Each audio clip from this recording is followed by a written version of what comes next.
આગળ જામનગર જિલ્લાના કાલાવડ તાલુકાની વાત કરીએ. સોરઠા ગામમાં વીજ કંપનીઓ અને અધિકારીઓની સાંઠગાંઠથી ગોચર જમીનમાં વીજ પોલ ઊભા કરી દેવાયાનો આક્ષેપ થયો છે. જામનગર જિલ્લાના કાલાવડ તાલુકાના સોરઠા ગામે રેવન્યુ સર્વે નંબર 417 તરીકે નોંધાયેલી ગોચર જમીન પર છેલ્લા કેટલાક દિવસોથી ગેરકાયદેસર રીતે વીજ લાઇનના પોલ ઊભા કરવામાં આવી રહ્યા છે. આ કામમાં ભ્રષ્ટ અધિકારીઓ અને વીજ માફિયાઓની સાંઠગાંઠનો સ્થાનિકોએ આક્ષેપ કર્યો. ગ્રામ લોકોએ અનેક વખત લેખિત અને મૌખિક રજૂઆતો કરી, છતાં સ્થાનિક અધિકારીઓ આંખાડા કાન કરી રહ્યા છે.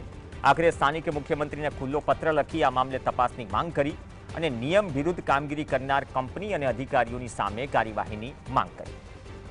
ગૌચરમાં વીજ લાઈન નાખવાની મંજૂરી વહીવટી તંત્રે આપેલી નથી.